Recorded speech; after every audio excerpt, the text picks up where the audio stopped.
हज यात्रियों से जुड़े इस वक्त की बड़ी और अहम खबर सामने आ रही है। हज यात्रियों से जुड़े एक बड़ी और अहम खबर सामने आई है, जहां हज पर जाने वाले बच्चों का भी लगेगा पूरा किराया। तो हज पर जाने वाले बच्चों का भी अब पूरा किराया लिया जाएगा। 2 साल से कम उम्र के बच्चों का भी अब हज यात्रा करने पर किराया लगेगा।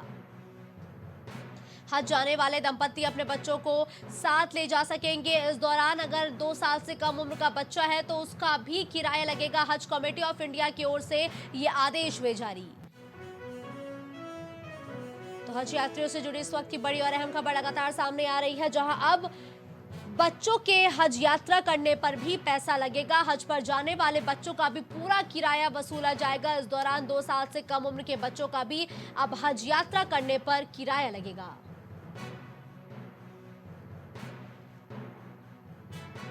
हज जाने वाले दंपत्ति अपने बच्चों को ले जा सकेंगे साथ, लेकिन इसके लिए अब उन्हें किराया चुकाना पड़ेगा। हज कमेटी ऑफ इंडिया की ओर से जारी हुए निर्देश।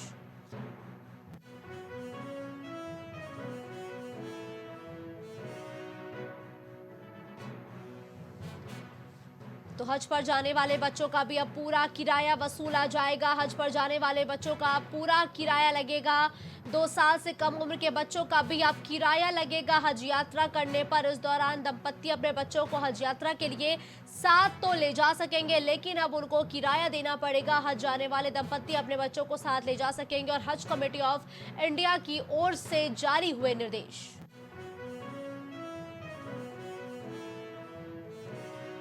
इस खबर पर ज्यादा जानकारी के लिए संजय राजन हमारे साथ जुड़ चुके हैं। संजय राजन, देखिए, हज पर जाने वाले बच्चों का अब पूरा किराया लगेगा। इस मामले पर मुस्लिम जो हज यात्री है उनकी तरफ से क्या प्रतिक्रिया दी गई है? देखिए, अब तो ये तय हो गया है कि जो केंद्र सरकार है वो हज यात्रियों से पहले की तरह सब्सिडी नहीं देते हैं, बल्कि उनसे पूरा किराया लेते हैं। लेकिन जो दंपत्ति अपने साथ बच्चों को ले जाना चाहते थे, उनके लिए बड़ा एक असमंजस का हालात होता था, क्योंकि बच्चों को पहले इजाजत नहीं होती थी। केंद्रीय हज समिति ने ये निर्देश जारी कर दिया है कि अब 2 साल तक के बच्चों को भी जायरीन हज यात्रा पर ले जा सकेंगे। हम्म। लेकिन बस इतना होगा कि उनको भी वही किराया देना पड़ेगा जो एक वयस्क को देना होता है। यानी कुल मिलाकर के करीब 3.5 लाख रुपए का जो किराया है, जिसमें कि विमान के टिकट का भी खर्च शामिल है, ये उनको देना पड़ेगा। एक तरह से कहा जा सकता है कि हज यात्रियों के लिए ये एक सुखद खबर है जो केंद्र सरकार का ये फैसला हुआ है, क्योंकि जो भी हज यात्री नव दंपत्ति होते थे वो अपने बच्चे को यहाँ छोड़ करके किसी के हवाले करके ही वो हज पर जा सकते थे। लेकिन अब ये नई व्यवस्था जो बनी है उसमें अब छोटे बच्चों को, यानी 2 साल तक के बच्चों को भी वो हज यात्रा पर ले जा सकेंगे। लेकिन ये निश्चित तौर पर जिन लोगों से मेरी बात हो रही है, एक प्रतिक्रिया आ रही है कि जो छोटे बच्चे हैं, कम से कम उनका आधा किराया केंद्र सरकार को करना चाहिए। जी। उसमें कम से कम 50% सब्सिडी होना चाहिए। लेकिन फिलहाल ये नहीं है और केंद्रीय हज समिति ने यह निर्देश जारी कर दिया है कि जो 2 ठीक है साल के संजय, बच्चे देखिए, होंगे। निर्देश तो जारी कर दिए हैं कि अब 2 साल से कम उम्र के बच्चों का भी पूरा किराया लगेगा, लेकिन इसको अमल में कब से लाया जाएगा? जी, ये मौजूदा जो हज यात्री जाने वाले हैं जिनकी सूची तैयार हो रही है, उसमें ये व्यवस्था लागू हो गई है। यानी अब अगला जो जायरीनों का जत्था रवाना होगा हज यात्रा पर, जिनकी सूची तैयार की जा रही है, उसमें इस तरह का आवेदन स्वीकार किया जाएगा और ये अगले हज यात्रा से इसको लागू कर दिया जाएगा। यानी जो नेक्स्ट ठीक है हज राजन, आगे यात्रा भी आप होना है। हमारे साथ बने रहेंगे।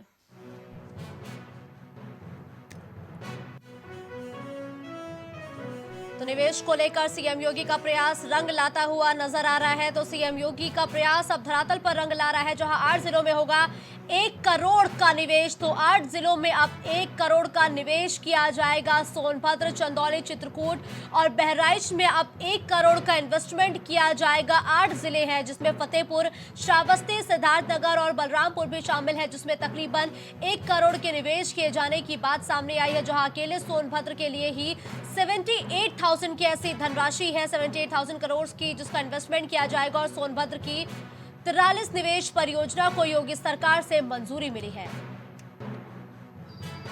और यूपी में जल्द होने जा रही है ग्राउंड सेरेमनी। तो यूपी में जल्द होने जा रही है ग्राउंड सेरेमनी और निवेश को लेकर सीएम योगी आदित्यनाथ का प्रयास अब रंग ला रहा है।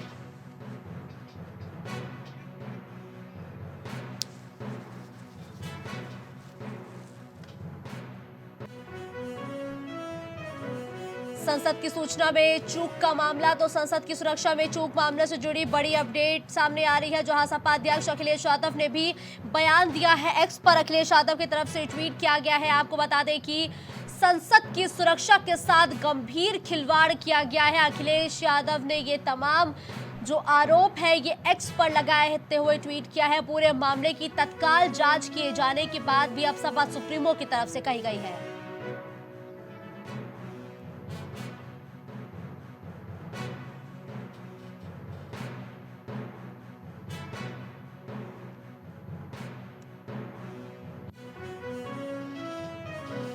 गोंडा के जिला अस्पताल में खराब पड़ी मिली सिटी स्कैन मशीन। खबर गोंडा से है, जहां जिला अस्पताल में सिटी स्कैन मशीन खराब अवस्था में पाई गई है। 9 महीने से धूल फाक रही 1.5 करोड़ की सिटी स्कैन मशीन खराब है। सिटी स्कैन मशीन पर किया गया चस्पा, तो सिटी स्कैन मशीन पर 9 महीने से ये चस्पा किया गया है कि मशीन खराब है और मरीज प्राइवेट संस्थानों में सिटी स्कैन कराने को मजबूर है।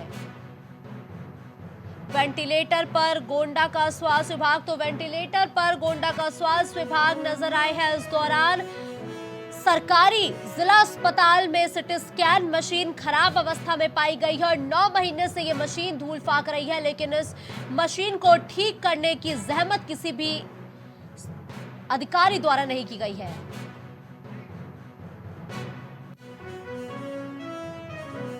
बिहार के सीएम की जनसभा पर संशय के बादल। बिहार के सीएम की जनसभा काशी में होनी थी, लेकिन अब उस पर भी संशय के बादल मंडरा रहे हैं। नीतीश कुमार की जनसभा पर संशय बरकरार।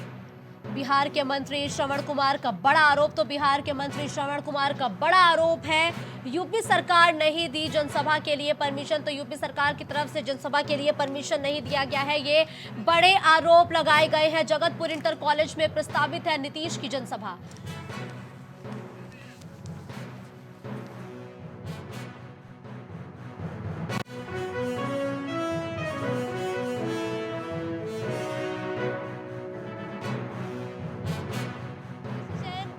प्रवक्ता बीजेपी इस वक्त हमारे साथ जुड़ चुके हैं। देखिए केसी जैन जी, बड़े आरोप आप पर लगाए गए हैं। नीतीश कुमार की जनसभा जो कि वाराणसी में हो रही थी, इससे लेकर बिहार के मंत्री श्रवण कुमार कह रहे हैं कि यूपी सरकार ने जनसभा नहीं होने दी। देखिए मुस्कान जी, दरअसल जो काम अब तक बिहार में नीतीश कुमार की सरकार करती रही है जी, वही उनको उत्तर प्रदेश में दिखाई देता है। तमाम सारे कार्यक्रमों की परमिशन चाहे बिहार की सरकार हो चाहे वेस्ट बंगाल में ममता बनर्जी रही हो, इन्होंने अपने अपने शासनकाल में भारतीय जनता पार्टी की जो रैलियां थी, जो कार्यक्रम थे, उन पे तो रोक लगाई, साथ ही साथ रैलियों पे हमला भी कराया। आप देखिए जिसमें माननीय प्रधानमंत्री जी पंजाब दौरे पे थे और तब वहां पर कांग्रेस की सरकार ने किस प्रकार से प्रधानमंत्री जी का काफिला रोकने का भीड़ इकट्ठा करके किया था, ट्रैक्टर टाली रास्ते में खड़े कर दिए थे पुल के ऊपर। तो जो काम कांग्रेस करती रही, जो काम नीतीश जी करते रहे, जो काम ममता जी करते रहे, वही काम उनको दिखाई देता है। देखिए उत्तर प्रदेश में भी हमारी सरकार है और कहीं पर भी उत्तर प्रदेश में इसके पहले चाहे आम आदमी पार्टी के संजय रहे हों या और भी कोई पार्टी हो या कांग्रेस रही हो, किसी के लिए कहीं पे कोई रोक टोक नहीं है। लेकिन हाँ, स्थानीय प्रशासन तमाम सारी चीजों को देखते हुए कि आप कितनी भीड़ बुला रहे हैं, ग्राउंड कितना बड़ा है, क्या उसमें इतने लोगों को रुकने की व्यवस्था है, क्या कहीं पे कोई कैजुअलिटीज तो नहीं हो जाएगी, कोई भगदड़ तो नहीं मच जाएगी। तो इन सारी चीजों का आकलन करने के बाद ही शासन प्रशासन अनुमति देता है। आप देखिए कि छोटे छोटे कार्यक्रम तक की जो है बिना परमिशन के कार्यक्रम नहीं हो पाते। तो इतनी बड़ी रैली वो करना चाहते हैं, वहां पे पर्याप्त जगह है नहीं है, गाड़ियां कहाँ पे खड़ी होंगी, साथ ही साथ आवागमन की व्यवस्था कैसे होगी, आप परमिशन कितने लोगों की मांग रहे हैं, लेकिन वास्तव में आने की संभावना कितने लोगों की है। गैदरिंग आप कर रहे हैं 1000 की, परमिशन मांग रहे हैं 100 लोगों की, और उसके बाद देखिए केसी जैन जी, आप जिला प्रशासन का हवाला दे रहे हैं, लेकिन जो इंडिया गठबंधन के तमाम दल हैं और जो श्रवण कुमार है वो कह रहे हैं कि भारतीय जनता पार्टी डर गई है क्या कि नीतीश कुमार आएंगे तो काशी में बड़ा परिवर्तन हो जाएगा। देखिए यही सारी बातें ये अभी मध्य प्रदेश के चुनाव में भी कह रहे थे, छत्तीसगढ़ के चुनाव में भी कह रहे थे, राजस्थान के चुनाव में भी ये सब बातें कह रहे थे। आपने इंडी गठबंधन की बात कही, तो राजस्थान में क्या कुछ हुआ? राजस्थान में तो उनकी सरकार थी, छत्तीसगढ़ में उनकी सरकार थी, मध्य प्रदेश में चलिए हमारी सरकार थी, लेकिन जनता ने उनको सिरे से खारिज कर दिया। तो देखिए रैली करना या अपनी बात रखना कोई गुनाह नहीं है, कोई बुराई नहीं है। और हर व्यक्ति को, हर एक पार्टी को अपनी बात को रखने का अधिकार है, लेकिन लोकल प्रशासन सारी चीजों को देखने के बाद में ही अनुमति देता है। अगर बिल्कुल वहाँ ठीक पे है, किसी धन्यवाद अधिक केसी जैन जी हमारे साथ जुड़ने के लिए।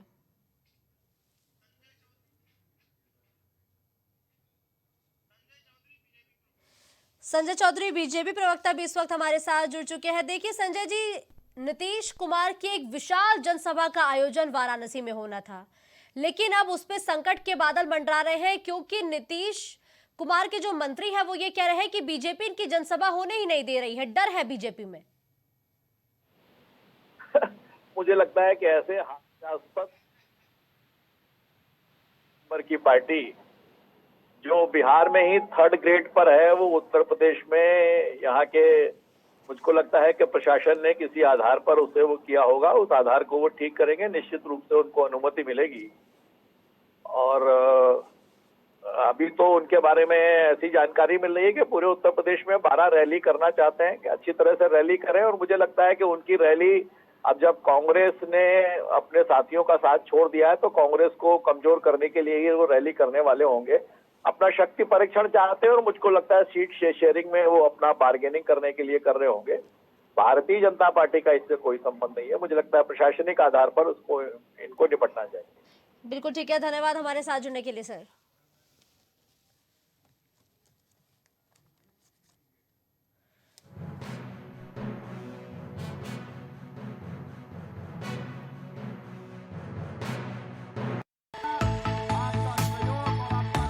कुछ भाव पुष्प।